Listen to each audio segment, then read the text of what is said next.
अस्सलाम वालेकुम भाईजान, ईद मुबारक। ईद मुबारक। हाँ भाई, क्या हाल है? हमारे तो वही हैं, तुम बताओ कहाँ से आ रहे हो? अबे भाई, तुम्हें तो पता है शादीशुदा मर्द का पहला दिन कहाँ गुजरता है, ससुरालाबाद में। वहीं से आ रहे। तुम बताओ, ना दाढ़ी बनी हुई है ना बाल कटे हुए हैं, क्या हालत बनाई हुई है तुम दोनों ने अपनी यार। अबे भाई, अपनी हालतें जब सुधारेंगे जब बीवियों के चक्करों से फारिग होगी। अब चांद रास्ते एक दिन पहले की बात ले लो।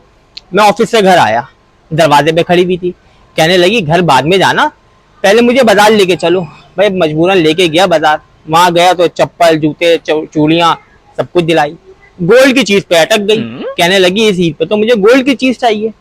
अबे भाई, बहुत मुश्किलों से समझा बुझा के मैं घर लेके आया। वो तो मान गई भाभी फिर। अबे वो तो मैं समझा बुझा के भाई घर ले आया। अब चांद रात की सुनो, मैं अपने कोई जरूरी काम से बाहर निकला, दोपहर में कॉल कर दी मुझे कि इमरजेंसी है, जल्दी घर आ जाओ।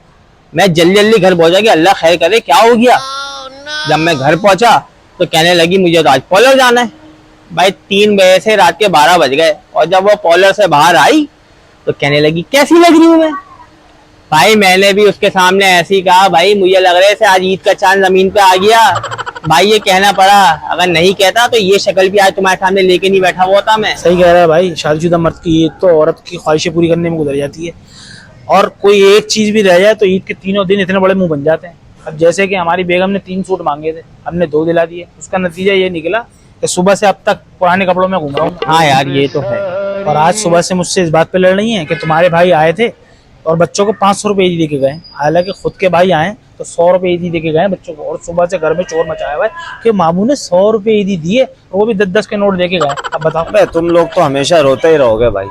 मैं तो अपना काम पूरी ईमानदारी से करता हूँ, जैसा मैंने तुम्हें पिछली वीडियो में भी बताया था और मशवरा भी दिया था। मैं तो भाई अपनी बेगम को बोलने का मौका ही नहीं देता हूँ।